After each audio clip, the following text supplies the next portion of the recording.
He's the type of guy that writes a letter to his wife and he ends it with regards. You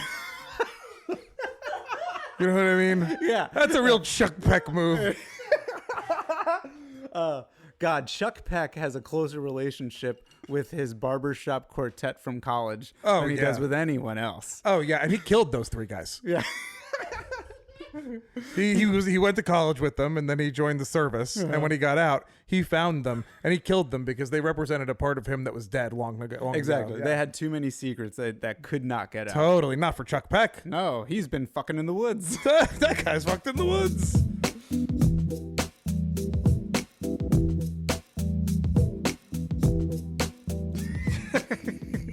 Hey, everyone.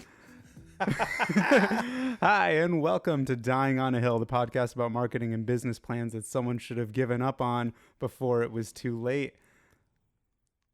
Do I say something now? You can if you want. Oh my God. I am infatuated with the concept of this podcast. I'm so excited to discuss it. I'm feeling a lot of enthusiasm and also a lot of question marks surrounding my head because I've listened to other episodes and I want to know what terrible product we're going with today. Well, this isn't necessarily a product. It is a website. But first, I got to introduce you. That's true. I jumped the gun. I'm so excited. It's okay. This week, our special guest is comedian, writer, director, actor, like so many fucking things. You do so much. I do a little bit. Neil Gargiulo. Oh, thank you very much. Oh, the dog, if the dog had 4 legs, it would be clapping all 4 of them, but instead it's just the 2.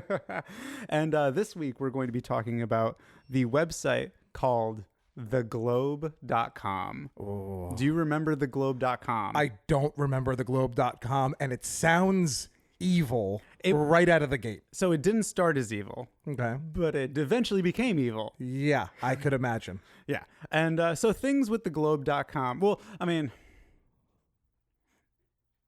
I kind of like, I don't know. Do you like, what was the internet like for you in the 90s? Did you use it from like 95 to 99? So I started high school in 96. I didn't have the internet in my daily life until 2000. I would use it at high school in the library or at friends' places. And for me, it was mostly AOL Instant Messenger and then going over a friend's house before there was any form of regulation, and then them just bringing up the most terrible things they could find. But there was no practical use. I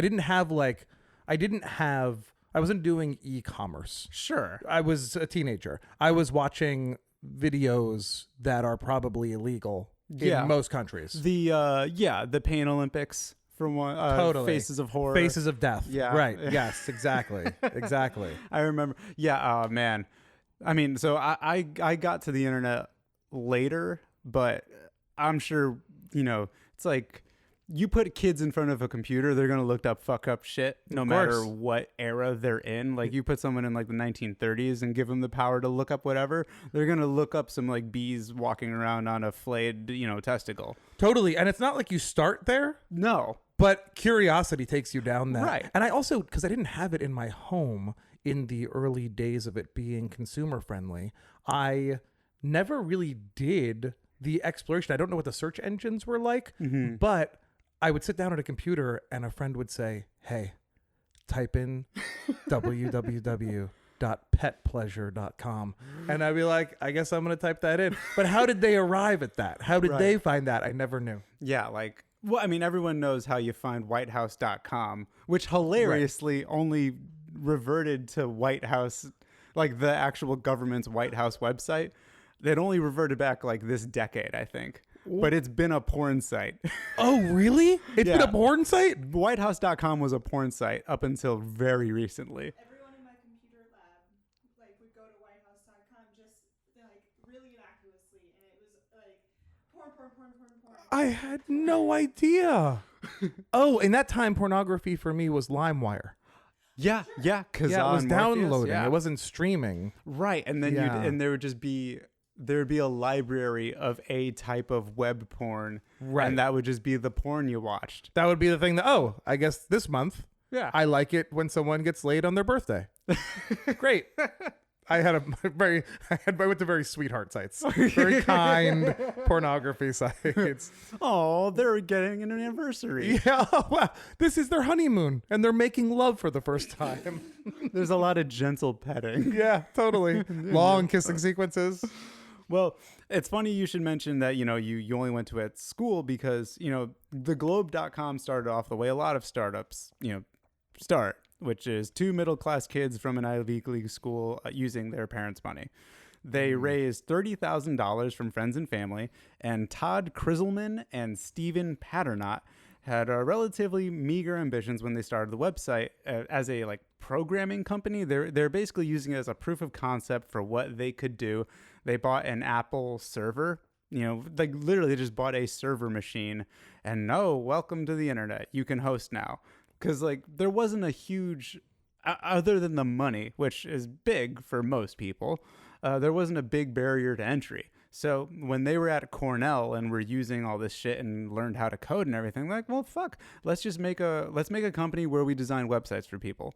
But they started theglobe.com to show, what they could do. And basically it was just ripping off whatever the Cornell's intranet was. So it was a lot of, it was a lot of chat rooms, homepages, directories, forums, typical Web 1.0 stuff. Sure. No, I understand that. I just want to say there were some misleading things when you started saying this.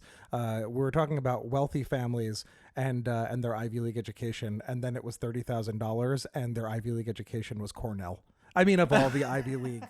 So it was misleading, but still obviously having a leg up. Well, you're from the tri-state area, right? Yes, yeah. Yeah, so Cornell is that's like the Jamoke, New York Ivy League. It's the bottom Ivy League. Yeah. Yeah, totally. It's like Dartmouth is where the waspy New Englanders go. Sure. And Harvard and Yale are just where everyone is. It's Harvard, Yale, Princeton. Mm-hmm.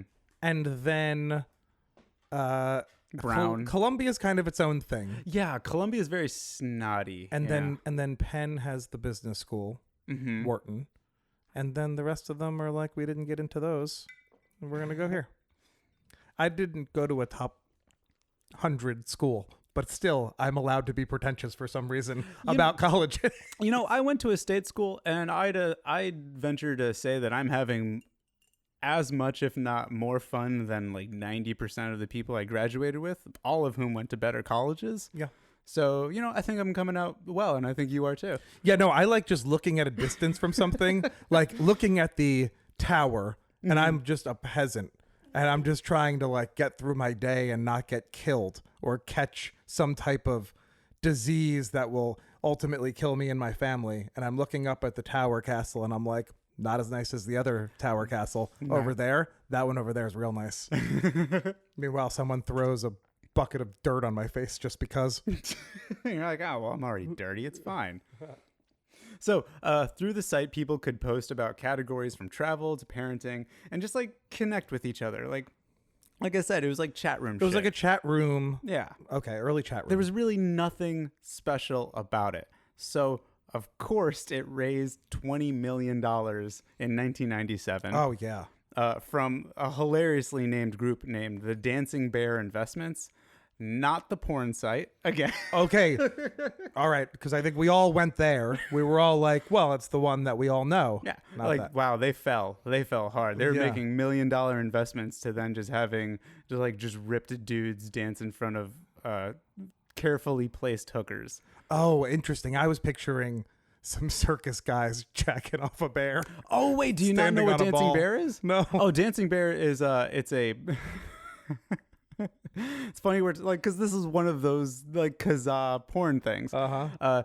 It was basically a room full of ladies at a bachelorette party or some sort of weird convention of ladies and strippers. Yeah. And these men would come out and they'd just be ripped and hung, Uh-huh. and they'd have big ass bear heads.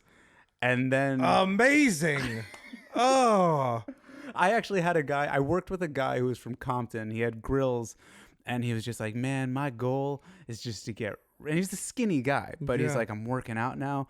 I just want to get real ripped and be on one of those dancing bear guys. Oh, well, he could do the cub version of that. But Little skinny, hairless cub boys. that guy was a grinder. So I wouldn't put it past him to make that dream a reality. I love it. Oh, I love it. I hope that he did. I'm rooting for him. Me too. Yeah. Yeah. I mean, he quit the job so he can earn $5 more an hour cleaning carpets. Like, if you can do that, you can become a male stripper that wears a bear head. Hell yeah, you can. Let's make that a message for everyone listening. That is an absolute reality. You can do that. Right.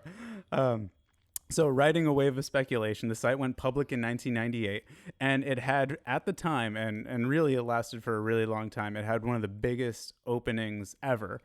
It went from a $9 opening stock price to $66 at the end, but it had reached as high as $91 throughout the day. What? That's crazy. It made so much money that they had only initially planned to release like 3.1 million shares. But the people who had bought in at the $9 price before it ever went public, so it'd be people that work at the investment banks or like people Sure. who have like are underwriting it and everything. Yeah. They all flooded the market with their shares because they were trying to make quick cash. Uh-huh. And so they flooded 15 million shares. It almost feels like when you say that they had some type of an advantage that might have been unfair. Like, Yeah. like an insider's knowledge to what was going on and the ability to perhaps get ahead of the curve before the general public. Like they had some kind of knowledge of what will happen or was likely to happen. Right. Like conversations happened in advance. Yes. And as a result, certain financial decisions were made. Yeah. And, this was, of course, during a time where the market was not volatile at all and every website was just going to stay up and thrive forever, like pets.com. Uh-huh. Yeah. Uh-huh. That's where you got your dog, right? Yeah, I got him from pets.com, but that's why he has 3 legs because Yeah, that's right. You got the leftover batch. Uh-huh. Sure. he was the overstock. That's right. I love you, buddy. Oh, yeah. Give me your pet. That might sound like good news, but what it resulted in was that the CEOs of the company, Kriselman and Paternotte, they made $100 million. They've got great names, by the way. Right? Yeah. Kriselman. Grizzleman and Paternotte? Yeah. Those are some like waspy names, but they're like in their 20s. They sound intergalactic. They do not sound like waspy names. They sound like they come from a planet of just cube people and they're taking over this world. Mm-hmm. All right. Well, I mean, they wanted to take over the world, but they got in their own way. Okay. And so other investors, remember, the owners of the company made $100 million off of this. Other investors made $300 million. So they got fucked. Uh-huh. They got royally fucked. There's actually a really great series, I think on National Geographic, that covers the globe amongst other things, like amongst the other big bubble tech things in like the mid to late 90s. I'm completely zoning out on the name now, but I'll put it in the sources. That's good. Yeah. Yeah. I'll read it there. Okay. Yeah. Like saying things are in the sources is like you fucking do it. Yeah. I just don't have time for that right now. No one ever looks at the sources. We've got globe.com to worry about. Yeah. So the young two CEOs were living it up. They were just having a great time.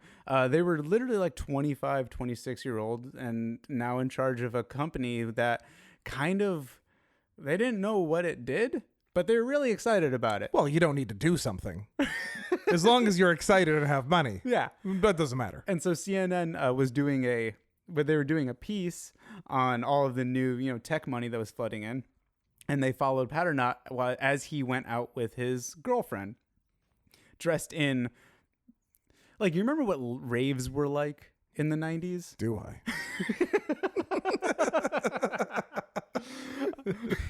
Do you? Like, I feel like there's stories here.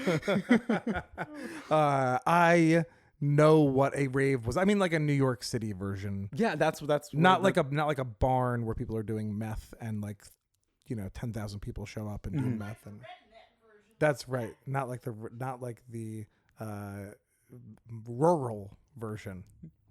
Not like the rural version. Well, this guy he was unfortunately quoted as saying, "Got the girl, got the money, and now I'm ready to live a disgusting, frivolous life." Wow. He said it straight to camera, smiling and just really fucking excited about, what then became him dancing in leather pants on top of a table in a New York nightclub on a CNN news story. It's like, it's kind of like he was the inner monologue of Harvey Weinstein. Yeah. That moment, right? But then it went, but now I got to get the other girl. Yeah. Yeah. Now I got to take the girl. Oh God. Oh, now I'm picturing Harvey in leather. I don't know if I love that. No, that's a terrible one. Yeah. Then, of course, investors didn't like to hear that. No. So the over time, that basically signaled the end. But it was a long, slow death to the end. An end that would eventually see their stock prices drop to like 10 cents. Ooh. So $91 to 10 cents. Ooh.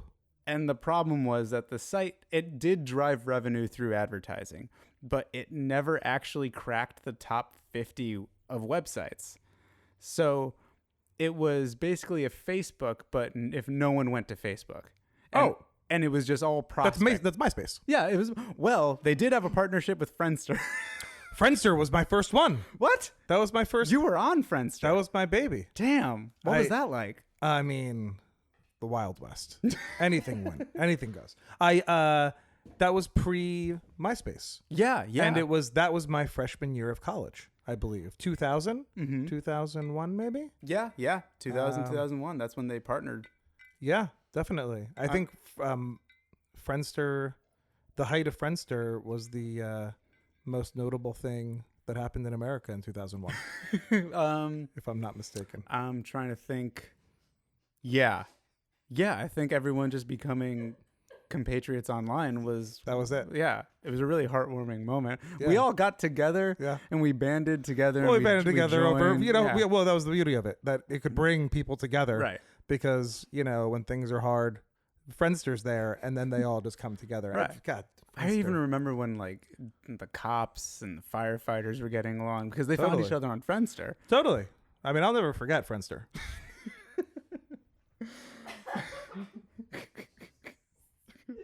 It took me like a second. I'm like, oh, I know where this is going. You just had to give me that Neil look. So in 1999, things like, so they did the thing that like companies do where they don't really know what it is that they do. So they have to try and, so they were stuck in a position of having to acquire other companies to validate why their company was worth so much, which is kind of, it's a little revisionist history, right? It's like, we're going to give you $200 million. You now have this, but we're buying into your idea. And their idea at the time was just connecting a bunch of people on a website. Like you could go to travel sites and be like, hey, what's the best travel tips or whatever. You'd be in a chat room. Quick digression on chat rooms. The show's called Valley of the Boom. Valley of the Boom. That's what it was called. Valley of the Boom. Yeah. Yeah. Yeah. Starring Steve Zahn. Underutilized Steve Zahn. Yes, I know exactly. It came out recently. It was great. Yeah. My quick chat room story is my friends and I used to pretend to be underage children to lure sexual predators into chats so we can then make fun of them. Well, yeah. I mean, I'd say they got off easy with having teenagers make fun of them, but I appreciate that's certainly a good thought. No, it was really surprising how fast it would happen. You would just type in it's like it makes me cringe, but you would just type in like your age and like what you're looking for or whatever, and there would just be like 5 direct messages immediately just from people lurking. Amazing. Yeah, I had limited experience with that. I would also sit around with friends, and I think it would be more like talking shit about a topic. And it might be like you'd go into the forum for fans of this sports team, and you would go in and then talk shit. And man, I got over that real fast. That was almost immediate. But I mean, for you, well, I mean, to mess with sexual predators. To be honest, I had some fucked up friends. Yeah. It was never my idea. But, we would go on You're the Man Now, Dog, and just go, like, they were like proto memes. They'd be these websites that would be all JavaScript and like really cheap Flash animation. And You're the Man Now Dog comes from the Sean Connery movie Finding Forrester, where he goes, "You're the man now, dog." Oh, amazing. And it was just how could you then warp that into just the most obscure thing while still holding on to the tiny thread that is, you know, the thing that connects it to the original source material. Another one was To Hold Me Closer, Tony Danza. Yeah. And it would be like a moon with Tony Danza's face on it. Yeah. And like a unicorn shooting across. Yeah. Yeah. Oh, that makes sense to me. Yeah. All Early that internet. tracks. Or not even, this wasn't even early internet. This was like, I guess this would be like late web 1.0. Got it. Yeah. But anyways, they did so Globe.com ended up doing the thing that all companies do when they get nervous about whether or not they're valuable. They bought other companies. Ooh, what'd they buy? They bought the Attitude Network. Yeah. Yeah, you got to get that. That'll show them right out of the gate that you've got a little moxie in you. Yeah, and the Attitude Network was just a Flash video game company. So basically E-Bombs World, but the part of E-Bombs World that like only teenagers used. Yeah. Yeah, we're like, oh God, what was... This is how awful the internet. Like, people like to pretend that the internet just got terrible. No, this E-Bombs is World had this is a much video more ga- regulated version of the, or a much. Yeah. This is the cleanest the internet's ever been. Right. Yeah. E-Bombs World used to have video games where you'd be a kid shooting everyone in your class. Yeah. Like, and it would be hilarious. Right. Yeah.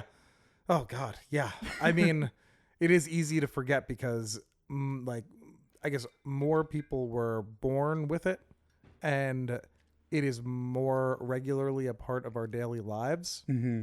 But yeah, this is the most buttoned up version of the internet thus far. Right. This is when it's gone to rehab. It's covering up its tattoos with a collar. Right. And it's trying to assimilate back into society the best it can. It still has a heroin problem, totally. but it's trying its best. It is a functional heroin addict You are at correct. this point. You are correct. And like, it's always trying to scheme what the solution's going to be. Yeah. Guess what? The solution is you stop doing heroin. That's the only way. Unfortunately, cold turkey, buddy. So when they acquired, oh God, and like everything I just said, what do you think that this company was bought for? What do I think? The Attitude The Network. Attitude Network. They probably bought it for like $50 million.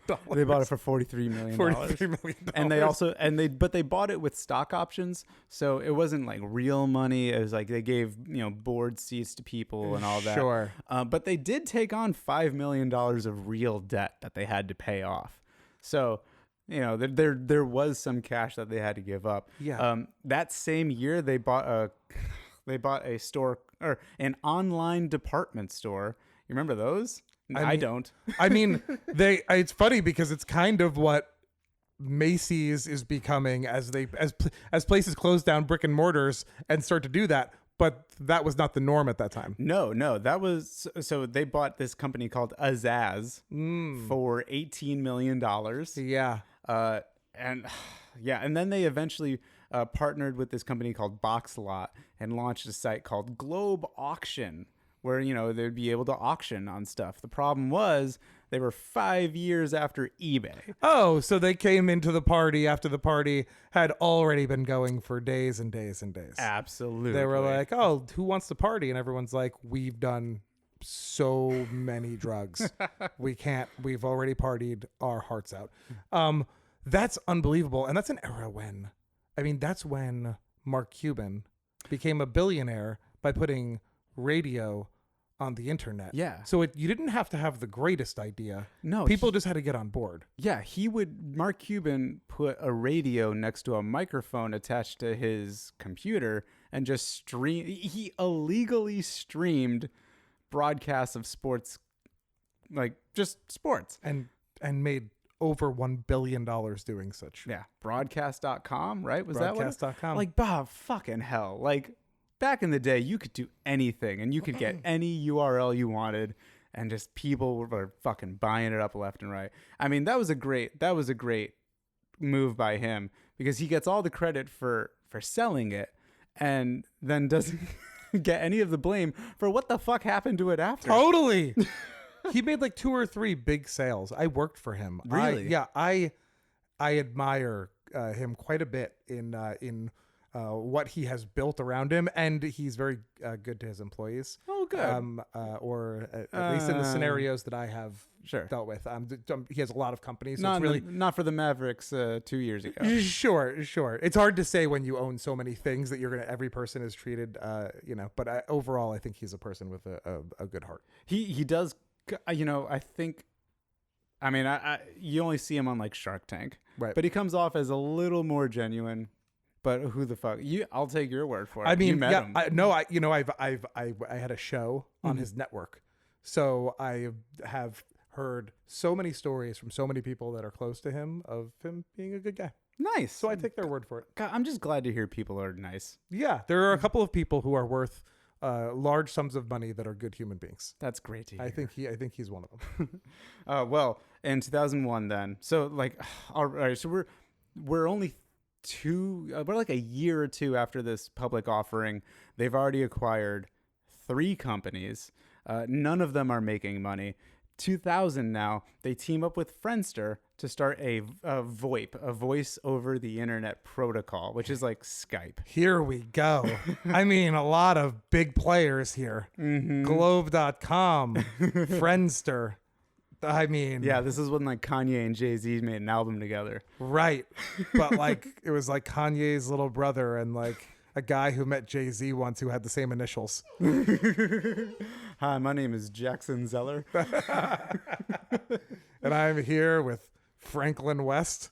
And we're gonna do a little ditty for you. They just put they put the phonograph on.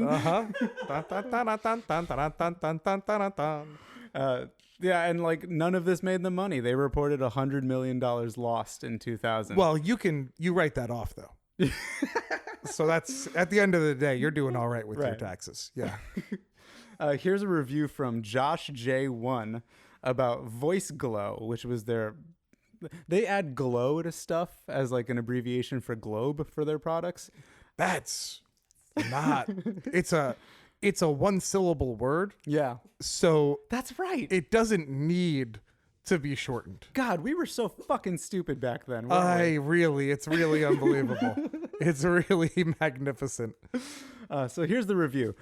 I signed up for Voice Glow in August 23rd. It is now September 15th, and I have not received a telephone. After weeks of silence and no replies to my emails, I got a call from a lady Thursday informing me that a 916 number is now available, which is like, I sign up for a Google phone, like a Google phone number, and it takes 10 minutes, and I usually do it just to create an account on some other thing. Totally. It's the easiest thing ever, and then I never use it. Right. This motherfucker had to wait like a month just to even know if an area code that he wanted was going to be available. Sitting at the mailbox every day like an asshole.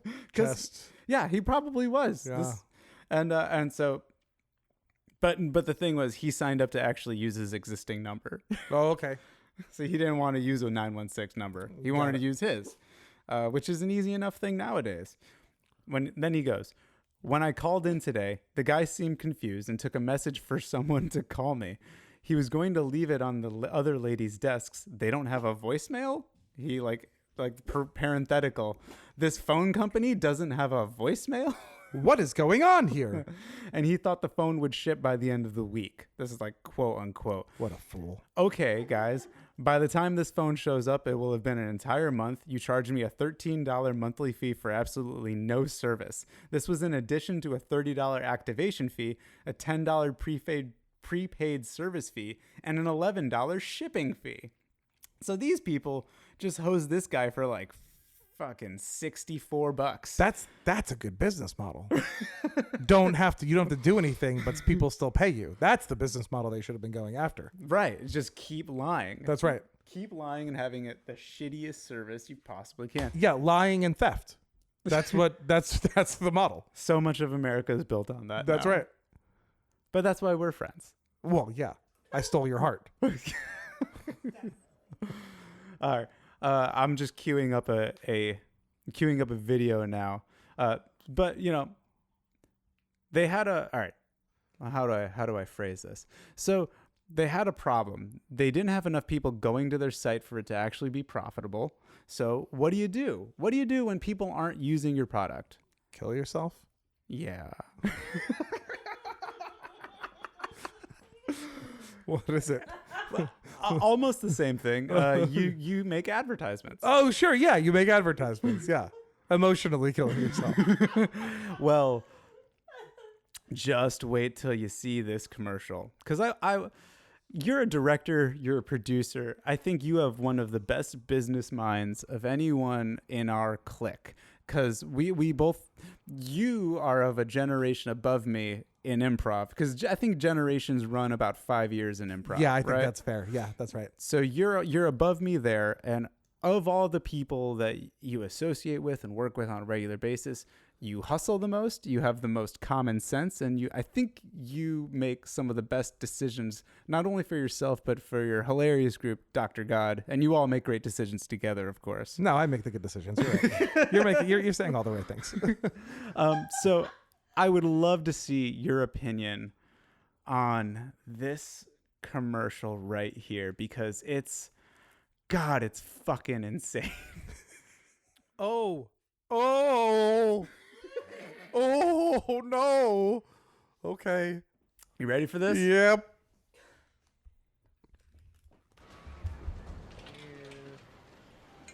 Oh, hang on there, big fella. Here, come here. Yeah, looks like you and Winky's tentacle aren't seeing eye to eye. Sorry, I had to sit this one out, bro. Should've wore your clogs today. You're not gonna be able to ride. Thanks. I'm 35 years old. Yeah, and 35 inches tall. Sorry. Let's go. Oh. Outta here. Next. Thank you. It was a different time. Was. And he's on it. Join a club, Angry Dwarves. Oh, you again, Stretch. Look, why don't you just stick to miniature golf, all right? Make way for the big boys. and Let me say, girls. this Thank guy's you, right this guy's way. dwarf one-liners are out of control. Yeah. And he's still working. That guy's in stuff. He is. I do not know who he is, but he works all the time. He did nothing wrong. He accepted a job. Exactly. You'll find thousands of clubs to choose from at theglobe.com. And it's free. Wow. Oh my God. That is everything that you've said leading up to this moment leads to that. A couple of college kids with no perspective on the world who were spoon fed anything they wanted from a silver spoon. They had the resources and no empathy. And in the 90s, which, you know, growing up in the 90s, it was like shock value aggression was comedy. Yeah. And that was of the time. All of those things are the perfect storm for that commercial with a dwarf takeover of an amusement park of the Santa Monica Pier. of the Santa Monica Pier. Unbelievable. Yeah. Or I should say very believable, and that totally makes sense to the era of the 90s and early 2000s. Yeah. Honestly, I probably wouldn't have even recorded this if it were that commercial. It's just so egregious and seems like such a bad idea that I was like, oh, no, I'm doing this now. Cool. Well, think about, like, I mean, in American history, and I could be wrong, but I don't think I am. Probably in the 90s was the first time that there were so many incredibly wealthy, self-made wealth. Yeah. 20-somethings. And that's what the internet did. It Right. kind of democratized things enough that there'd be a new, basically, people rewarded for their knowledge for the first time in a really long time. It wasn't just like knowledge and opportunity. It was knowledge and then like access to this thing that you really could have access to if you were upper middle class white. Yes, exactly. And also that the other area of that was some rewarded for blind luck and not necessarily the business acumen that goes into sustainability. And then also, you know, not every great idea is rewarded. Sometimes it's just like, I have a checkbook because it's the 90s, surplus, booming economy. People have money and they're like, yeah, I want to dump money into something. Oh, well, there's a billion new options of startup companies on this thing that we don't really know about. Sure. Oh, I can buy stocks online now For What? pennies? For pennies? I could, Yeah, and it was. I kind of fell into this trap with MoviePass. So MoviePass was bought by a holding company that was like a marketing and data company back in like I think 2018, 17. And MoviePass, they didn't really know what we talked about it last I know episode. you guys talked about for the Hoover episode. Right, and like she hilariously informed me that the people were using it to go to the bathroom. I love that. When I heard that, I said I lived in New York City for 5 years and went to college there, and I went, "Oh my God, that is the greatest use of money I have ever heard anyone ever." I'd never heard that before, and it was the greatest. I feel like there's still a market for that. I feel like there's still a market for going, like, if you just said, "Hey, pay us $20 and then we will coordinate with franchises and small shops across the city and you will have access to their bathrooms every month." I feel like that would actually sell. You don't actually have to have a product. Right. Just coordinate with like every McDonald's that if you present this card, you can use a bathroom. That would be, well worth $20. You're absolutely right, and it would do great. And those bathrooms would be disgusting. They are, yeah. I mean, they're barely usable in a stand-up situation, yeah. and I think that would still be questionable. I've only been to New York like a half a dozen times because I grew up in the suburbs of Connecticut. I grew up in the woods of Connecticut. There's the suburbs of Connecticut, Sure, and then there's the woods, and then there's the part where the industry used to be. Connecticut's a weird place. interesting. Yeah, I don't know the woods of Connecticut. I know the other two. Well, there's the woods where rich kids fuck each other, and then there's the woods. Right. No, I understand that. I would also like to say that I don't think that having intercourse as a teenager in the woods is reserved for rich kids. I think that all classes fuck each other in the woods. Oh no, I meant like prep school discovering yourself kind of stuff. Gotcha. Like Kent. Yes. I'm just, as someone who goes back growing up in a middle class family, I've made love in the woods, and I wouldn't want to marginalize that experience as it's only reserved for the rich. Right. I can have sex against a tree. Oh, plenty of my Please. redneck friends have had sex in the woods. Oh, sure. So all right, back to the globe.com. I don't know. I think that we're on to something here. Maybe we should. You want to go back to globe.com? Okay, we'll do that. I mean, if anyone wants to go dig a hole in the desert and then fuck their friend outside of the hole with their head being in the hole, please be my guest. Yeah, you should stop. If that's something that you have, one, a desire to do, and two, access to right now, stop listening to this. Don't even pause it. Just stop. And then go and do that. Right. Because in the winter, the ground is warmer because it's retaining all that heat. It's the geothermal effect. That's right. It's going to be comfy. Get geothermal up in that shit, man. So anyways, the CEOs of the Globe were fired. Kazerman? Let me look. Krizzleman, because we complimented their name so much. I didn't want just bullshit. Block creatures from another channel. Yeah. Planet. We are here to take over your internet. Grizzleman and Sklorsbinoff are here to take over the internet. Thank you very much. So Blizzleman and Splizzlenorf were fired, and Gene Dugan and Aaron Luchetti of the Wall Street Journal caught up with Patternot, who they called the dancing CEO. And he was just so fucking pissed at this point. He got unfairly, I think, characterized as everything that was wrong with the tech boom. Like, people saw him dancing in like a Moby, like whatever Moby would have been wearing in 1996. That's what he was wearing. Yeah. And just dancing to a rave and shit. And so everyone was like, oh, these fucking young guys. So who do they bring in to replace him? This guy named Chuck Peck. That's an old man's name. Yeah. There's no one under the age of 4,000 named Chuck Peck. And they write, Dugan and Luchetti quote, Chuck Peck, whose Marine Corps toughness and strict deadlines are tempered with corny jokes. Oh yeah, his corny jokes. You don't even realize they're jokes because he's just ice grilling you the whole time. Well, like a dick. He once asked, should I show up in my leather pants? And this was like not even a month before laying off hundreds of the Globe.com staff. Oh. So he's like making fun of this CEO on his way out as he's about to ruin like hundreds of people's livelihoods. He's the type of guy that writes a letter to his wife and he ends it with regards. You know what I mean? Yeah. That's a real Chuck Peck move. God, Chuck Peck has a closer relationship with his barbershop quartet from college than he yeah. does with anyone else. Oh yeah, and he killed those 3 guys. Yeah. He went to college with them and then he joined the service. And when he got out, he found them and he killed them because they represented a part of him that was dead long ago. Exactly. Yeah. They had too many secrets that could not get out. Totally not for Chuck Peck. No, he's been fucking in the woods. That guy's fucked in the woods. So Paternotte told The Guardian later, I became the whipping boy of Silicon Valley, a symbol of the internet's success, excess, and then the bursting of the internet bubble.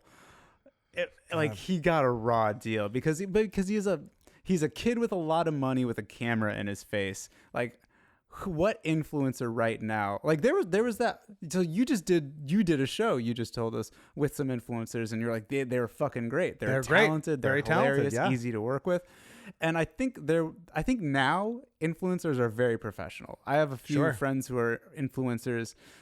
They treat it like a job. They know how to compartmentalize their online persona from their personal persona. Totally. And I think that's a skill, and I think that's something that you have to actually have a job. You have to be able to separate yourself emotionally from whatever it is you do. Totally. If you can do that, you're a professional. Right. I think there was a stretch. I am not a professional. Well, I have a tolerant loved one.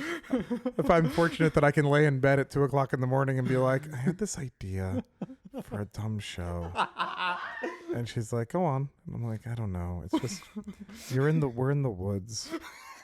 I don't want to. We're fucking in the woods, and it's the base of it, but I don't know where it goes. But I'm just thinking about anyway. Yes, no, but they are well adjusted. I agree. I've worked with a number of influencers, and man, I coming from TV background, I'd only heard tale, and you only hear the negative. Yeah. You only hear the negative tales. Sure.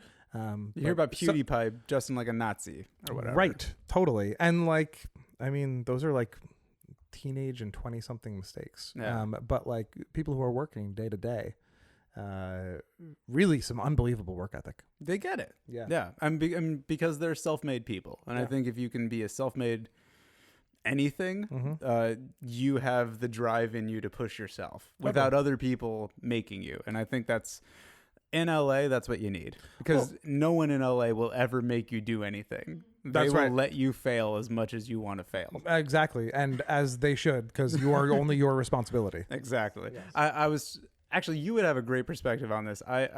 We were talking the other day, my wife and I was saying that LA, it's so bad and great for your mental health because you're surrounded by other people coming to grips with their own mental health, and they're not always doing so well. And that sometimes rubs off pretty hard. Right. And from my time in New York, it's actively trying to kill you. So when it's mean to you, it's not like it catches you off guard. It's like a different kind of awful. Well, it's why New York, where that thick skin that they talk about, right? Things roll off your back because you're dealing with them every day. But in the long term, I don't know. Is that the way that you choose and want to live your life, where things are rolling off your back because you're used to people being awful all the time? I get the appeal of being able to take some, verbal abuse or whatever that is, but God, what a day to day. But in LA, you have the false sense of that, where it's false praise and then forgetting that person's name and existence. Yeah, the best advice I heard was that different mind fuck, I should say. Yeah. No, it is. Yeah. The best advice someone ever gave me was that it takes 2 to 3 years to feel like you belong in LA. And I didn't realize that was like, knowing where you're going or like how to get someplace. It was knowing how to pick the people that are actually going to be your friends. And like that, I mean, I've been here for 7 to 8 years now, and I really only hammered it down after like year 5. Yeah. But at year 3, I started to get it at least. Yeah. I mean, here's something that just in you kind of bringing up the comparison, here's a way that I kind of I think is a fair analogy. In New York, if you're spit on 7 days a week for a year, there's a psychological toll that comes along with that. But at the end of it, you're probably like, well, yeah, I get spit on now. So I guess that's how that works. Sure. And I live my life moving forward. Yeah. So it's a difficult pill to swallow, but you swallow that pill and you move forward. And you can become an adjusted version of the guy who gets spit on. Yeah. In LA, you're loved for 364 years. And then at the very end, that one person who loved you, somebody's standing with them and you come over and you're like, hey, who's that? I don't know. I wouldn't even spit on that piece of shit.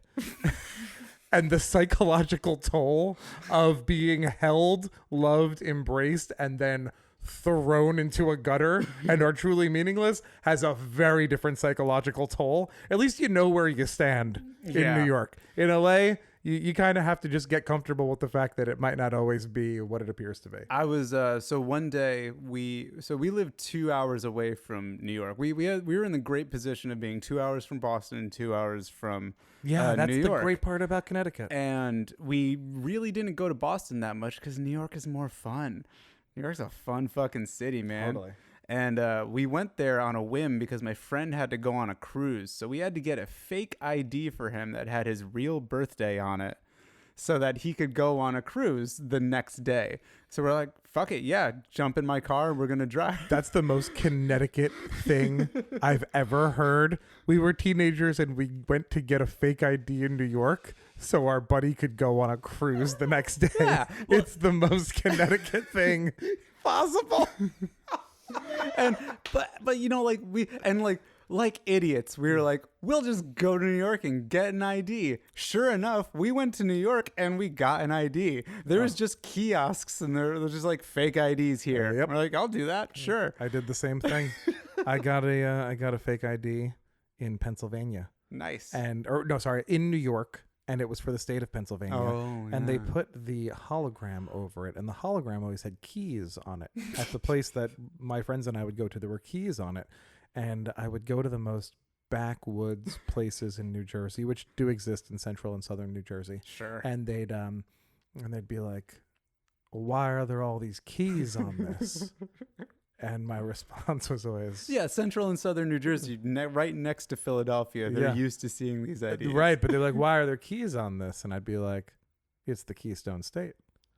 And they'd be like, in their heads, you could see in their face, they'd be like, I don't know if that's real, but shit, that's a good lie. I'm just going to sell him whatever he wants.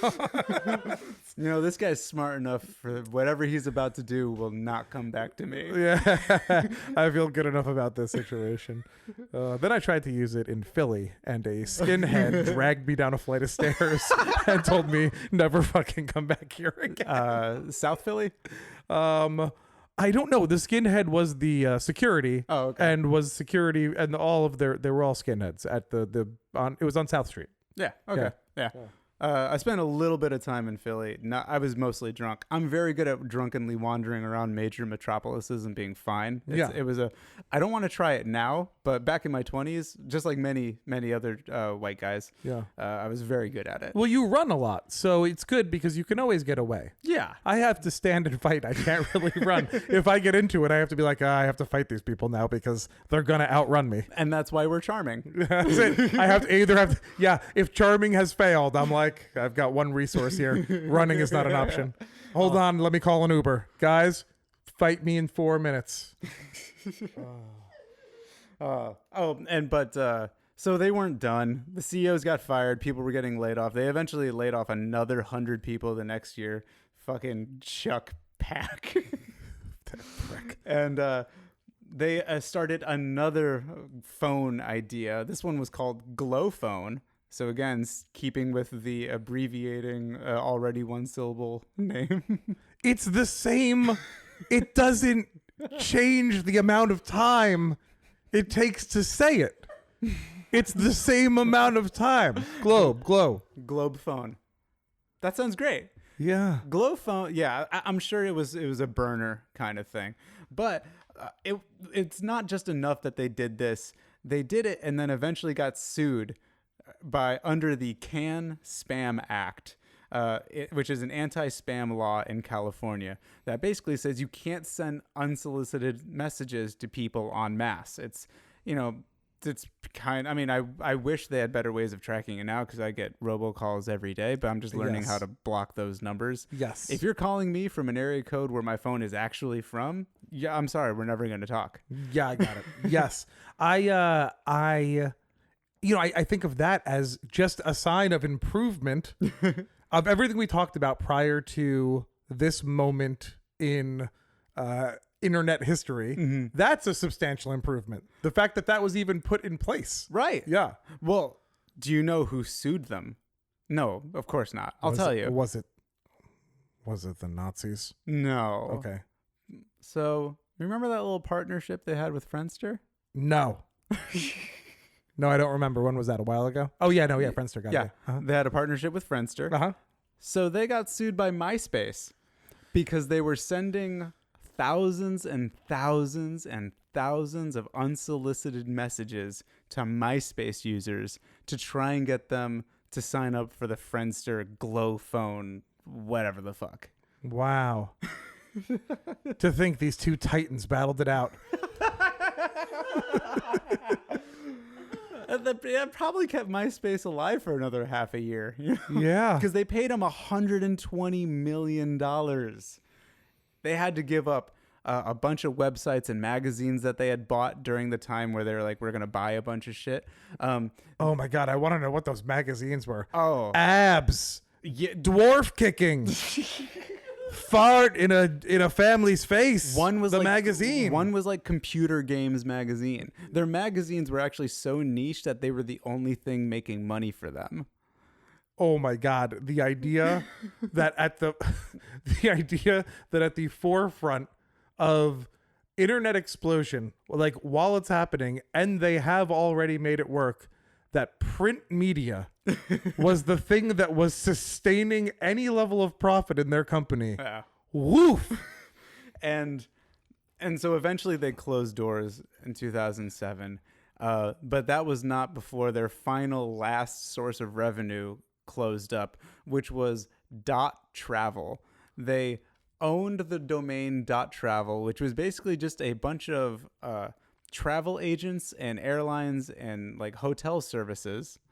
And for every listing posted on .travel, Globe got a portion of it. It was like when you read about the actual revenue, it seems like a huge scam. So .travel would have been like .com, .org, .net. Yep, but only for travel. So again, they're like trying to do their siloed internet thing. Well, that's the Hail Mary of let's make this work. Yeah. Like they're like, okay, like we have swung hard here and we hit a lot of home runs early on, but then we've struck out 4,000 times in a row. Right. And that's the one. Because if it does work, great. Yeah. That's the greatest. Yeah. Like .xxx was supposed to be Right. That was .com. that was the Vice Media guy, his early thing. and it felt very restrictive. It felt very it's like proposed as an idea that also felt like government regulation. Yeah. The idea, well, just the idea that the host domain is what really matters. Like, oh, damn, I can't have a .com. I don't want to have a .net. I know, I'll have a .xxs. That will allow me to have this thing that some guy in the Philippines is just sitting on, and I'm too cheap to pay him $5,000 for. Yeah, exactly. I'm living mostly on .neil. A lot of people are doing .neil things. And everyone who has a domain on .neil pays a percentage of every penny to you for all the money they make. Yeah, it's $40,000 a year for each one of them. So my mom pays me $40,000 a year as like a courtesy. It's and just good. mom.neil. Yeah, it's really nice. Disability checks just coming in, and it's nice to get them. It's nice. She doesn't send me the disability check. She cashes it, and then she writes a check from her LLC that I insisted she start. Right, because if you sue her, you want her money to be protected. I want her money to be protected, of course. I mean, I'm going to sue her, but I don't want to sue her. I want to sue Anita LLC. Yeah, because businesses are people, Businesses are people. as decided by our Supreme Court. Yeah, businesses are people. But that was only all right. So they got their initial investment in 1997, $20 million, and then they closed up shop in 2007. But in the midst of it, that was a lot of stuff. That's 10 years of a company that went from just trying to be AOL and basically AOL forums to then, oh, I guess we're a media company. Oh, no, I guess we're a phone company. Oh, no, I guess we're a gaming company. Right. Oh, no, I guess we're a phone company again. It's interesting. All of the companies that do it so well to be media mogul, there are those who it is a jack of all trades situation, but like if a jack had a serious mental disorder going in Yeah. that prevented them from making anything work. Yeah, it's like the jack of all trades, but he's only really he's like a 90% guy. He's the guy that'll do most of the work and then get very distracted and go do something else. Right, he'll play video games for like 64 hours straight. But then brag about how well he played those video games. Right. No, And be that like, makes this sense. could be a career. I could do this. Is there any information about what those gentlemen do today? So Krizzleman is pretty quiet. I think. Well, yeah, you're Krizzleman, you're quiet. He's Yeah. known for it though. That's the thing. Krizzleman's known as being a quiet guy. Yeah, Patterman was really the Justin Timberlake of the group, Sure. and Krizzleman was I like more that. of the. I like that you're saying the Justin Timberlake of the group, and I'm thinking of him in Social Network,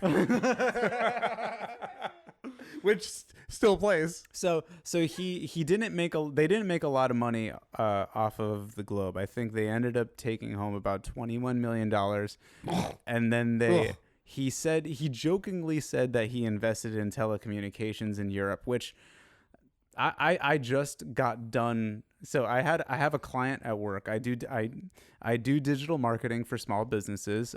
Some of them are just wonderful people that I love working hard for because I like the fact that they're nice and I think their products are good and I don't mind going the extra effort to do well for them. Sure. Then there's other clients that are giant pieces of shit that I can't be bothered to do anything for because I fucking hate them. Right.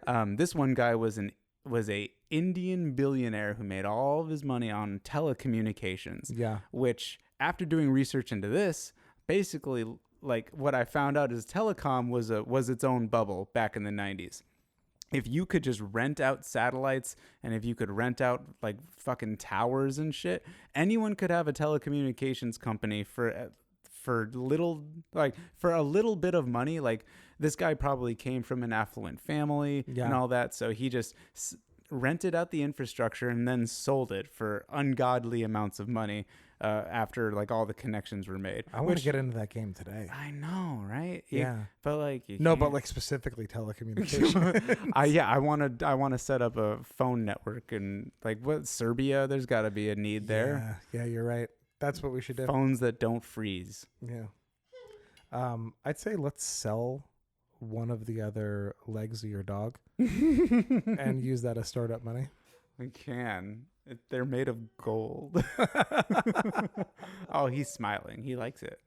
He likes the idea. No, he likes a little roast. That dog loves a roast. He's you got me. Yeah. You got Wait till I get on the dais, buddy. Yeah, but that's the story of the Globe. There's no like huge, oh my God, I can't believe they did that. But it's just I guess the dying on the hill is they had something. They really did have something. They had a community of people that were engaged. Yeah, it wasn't the biggest thing, but it was niche. And I think you can make what we see now is that through podcasts and YouTube channels. There's tons of people who are making a living going after niche audiences. Yeah. And I think back then they made the mistake of thinking you had to be everything for everyone. And, I also think that they were a product of the time, too. I mean, they were in a very confusing situation. And when you don't have time to figure out who you are, what your identity is, and what the identity of your business is, you see an opportunity, you take it, you win at the biggest level at the youngest age of adulthood. It's really hard to have an expectation of someone to say, oh, that person should have a 50-year plan worked out.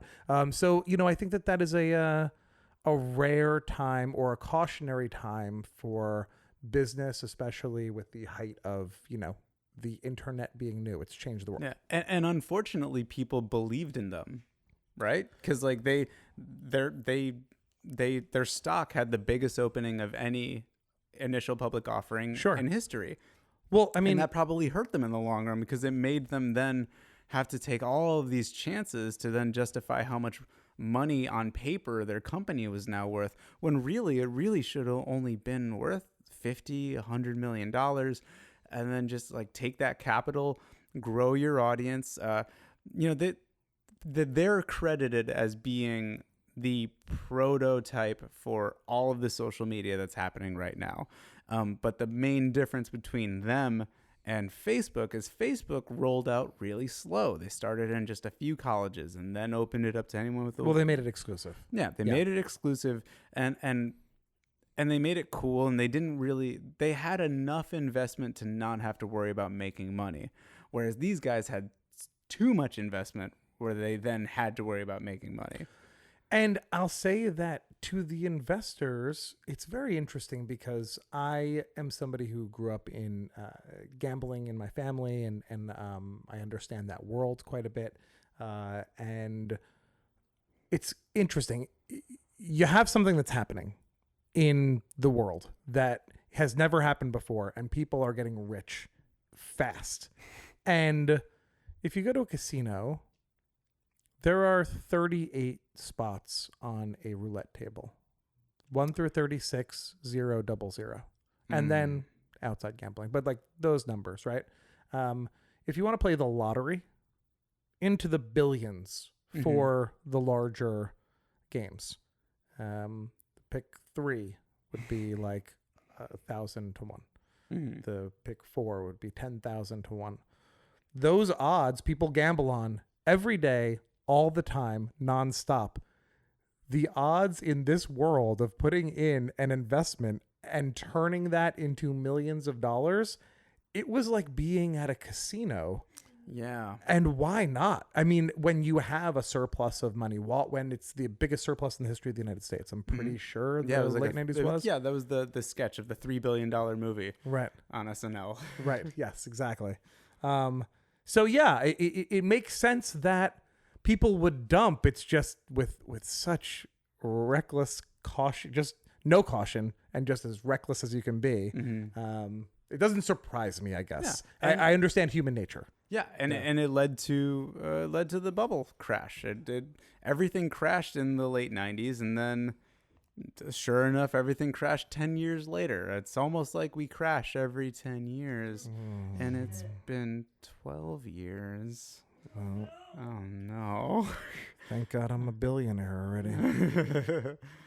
That was honestly one of the reasons like I took this job so fast. As I was like, the recession's gonna happen anytime. I need to be employed. Well, I'm planning on shorting this podcast. Oh, okay. Yeah, I'm gonna do that and see what happens. I don't know. Oh no, you can't now. I just told you it's insider trading. Oh, that's true. That never works out for anyone. Yeah, no one ever goes to jail for insider trading. What if like outside? Like, is there outsider trading? Yeah, where you? That's everyone else. You're talking about trading.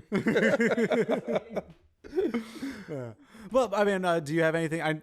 Unlike most of my guests, you actually have things to plug. So please take the. I have some things to plug. Yeah. Okay. So Saturday nights on Sci-Fi, Helden. So it's part of a new animation block called TZGZ. It starts off with Futurama, and then there are some TZGZ shorts, and then Helden comes on.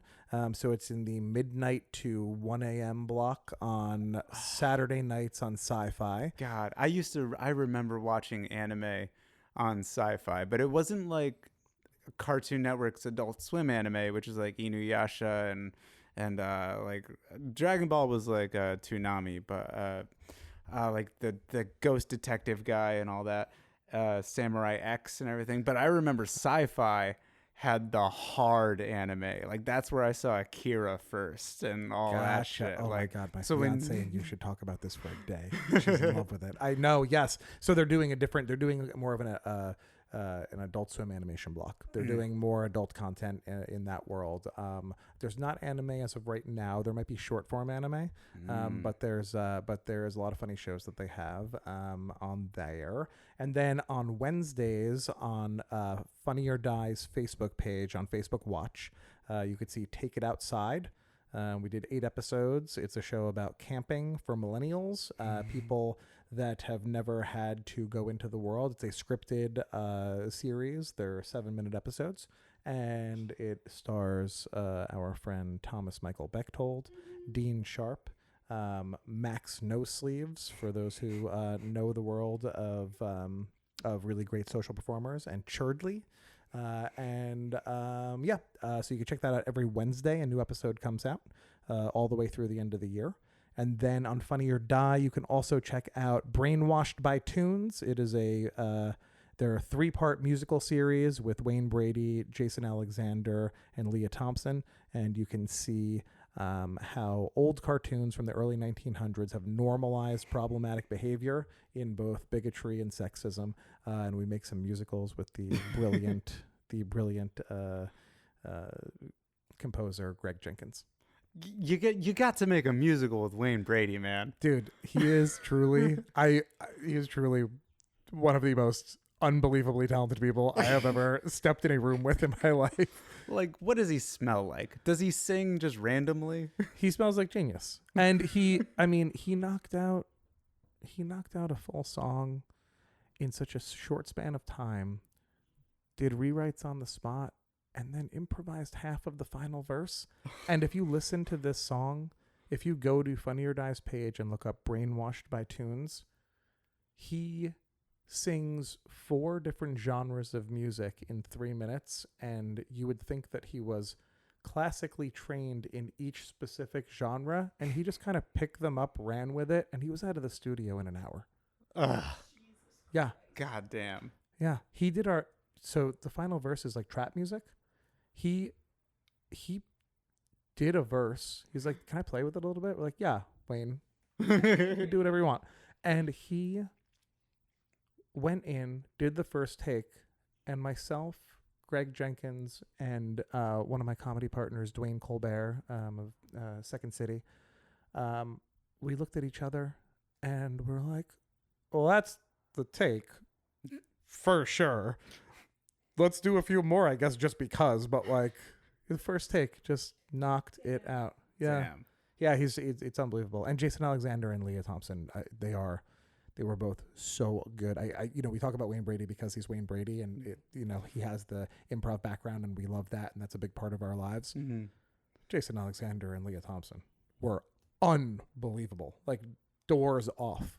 Yeah, pretty great. Yeah, and you're working with them, so you must be pretty great too. Yeah, Neil, you're pretty great. I'm a 5. I'm a 5 out of 10. Nah, come on. I write good words on a page. You're hilarious, you're smart, you're insightful, and you're 2 of the things that this town values the most: on time and reliable. Oh, and nice to work with. You're very kind. You make me mead, so that's what I like about you. Oh, well, I will keep that's But a it's the good only, reason. just so it's clear, it's the only thing. So, hey, I'm not going to stop making mead, so this is great. Good, perfect.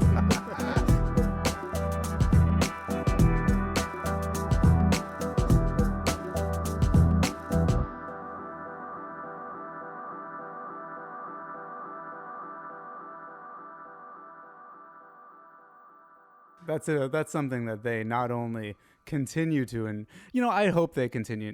If I lived in the woods right now and I had a patch of woods, I would try and have sex with my wife like on special occasions there. Well, it's a special occasion Yeah, place. yeah. It gets chilly. There's Sure. bugs. Yeah. Camping with your significant other can go horribly wrong, but when it goes right, That's nice. That's something special. I have to say, there are many things that I love about my fiance, but the thing that might be at the top of that list is I brought up knowing my feelings about camping, which are I don't want to do them. I don't want to do it. I brought it up to her as a soft pitch one time, and she looked at me in a way as to say, "Who are you?" And no, I don't. If you want to go to a hotel for the weekend, we could do. And I was like, I'm in love with you. You're the greatest. oh, it's like she knew you well enough to not even try and make you. No, Go she through knew. She knew what was going on. She's like, stop it. What? We don't do that. We don't go there. We're just not resourceful enough. You're right. I wonder if Southwest kids had sex in the desert in the same way that Woods kids had sex in the woods. My wife says yes. She Yeah. went to Arizona State. Yes. Yes. That's a unique thing though, because there's no coverage in the desert. Right. You go in the woods because no one sees you.